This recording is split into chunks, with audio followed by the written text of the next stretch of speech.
Знаете, уважаемые коллеги, я так думаю, у меня это не доклад. Я некоторые моменты позволю повторить после глобального освещения этой темы профессором Зайцевым. Вот. Но моя основная цель в своем сообщении познакомить вас с новым препаратом на крымском фармацевтическом рынке отечественного производителя, что это горделиво, и немножечко такой информации. Это крылатая фраза, плагиат, и она очень живописно и четко отображает тему, о которой вот Андрей Алексеевич говорил, о которой я сейчас несколько слов скажу. Ну, авторство приписывается разным людям, но в моем случае это древнеримский поэт Овидий. Действительно, кашель – это та причина, по которой чаще всего обращаются пациенты к врачу в эпидсезон. Это острая респираторная инфекция. Я позволю напомнить, для того, чтобы дальше проще изложить, что одной из классификаций кашля является его продолжительность. Кашель может быть острым, это до 3 недель, подострый, затяжной более 3 недель, до 8 недель, и хронический. И сейчас будет доклад еще уважаемого доктора Лор, специалиста, поэтому я даже останавливаться не буду на этом моменте. Острая респираторная инфекция, опять-таки, как Андрей Алексеевич говорил, ОРВИ, если вирусная, это поражение верхних дыхательных путей. И да, именно в этой ситуации мукоактивные препараты не требуется назначать. Но при этом заболевании тоже появляется сухой, настойчивый, настырный кашель.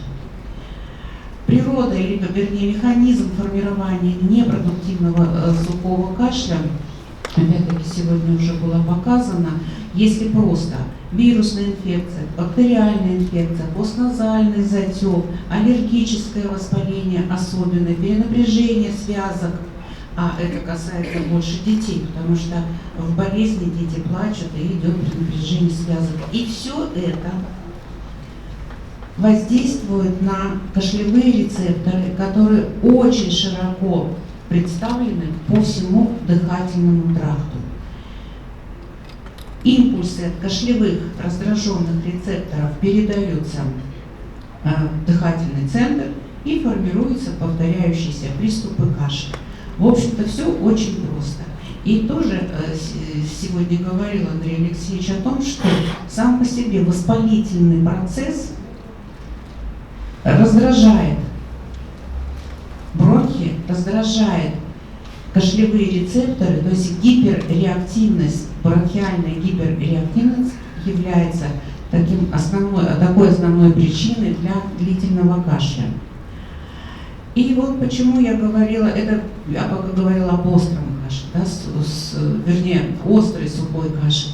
И вот почему важно вот в классификации понимать, что существует подострый более 3 недель. Так вот, подострый чаще всего это постинфекционный кашель, о котором тоже сегодня говорилось. То есть, когда нет симптомов болезни, катаральных явлений нет, интоксикации нет, человек, в общем-то, выздоровевший, но сохраняется сухой, настырный кашель, который приводит к болевым ощущениям, который приносит страдания человеку, нарушается сон, его психоэмоциональная сфера, его даже физическая активность, то есть страдает качество жизни.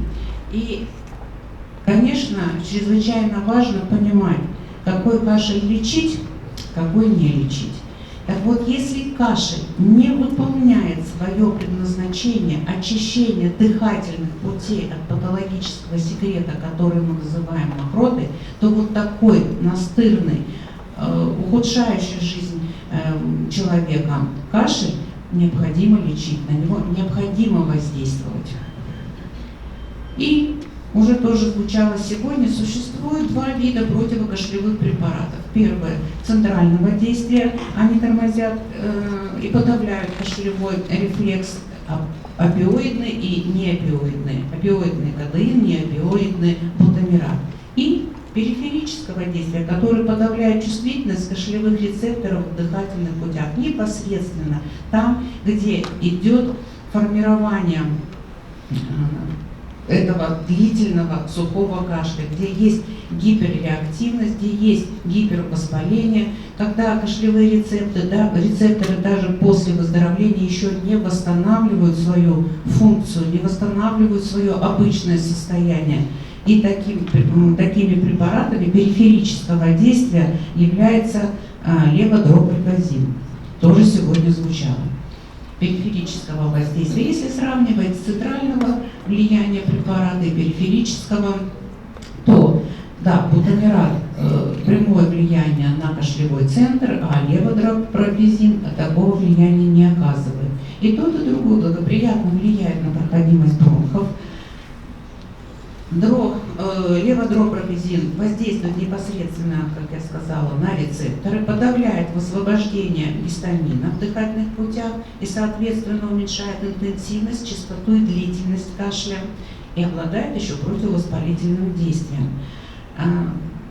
Возможные побочные явления или нежелательные явления для бутамерата центрального механизма редкие, не более чем у одного человека из 1000. А для леводропропазина очень редкие, не более 1 на 10 тысяч. Но разница в клинических исследованиях, например, по бутамерату существует 30 публикаций и нет ни одного плацебо-контролированного исследования. Для леводропропазина 93, это по 25 год клинических публикаций, 2 метаанализа, 6 двойных слепых рандомизированных параллельных группах исследований по изучению эффективности и безопасности применения препарата у детей и взрослых. Эти исследования проводились в Европе, они проводились в России. Ну и если коротко, то вот данные метаанализов 7 исследований по сравнению эффективности леводропропазина и препарата против кашля центрального действия, то показана статистическая значимая разница в общем противокашлевом эффекте. Леводропропазин у взрослых и детей уменьшает интенсивность, частоту кашля и количество ночных пробуждений уже в первые дни применения, то есть достаточно лучше, чем центрального действия. Это данные исследования наших отечественных специалистов по безопасности леводропропазина.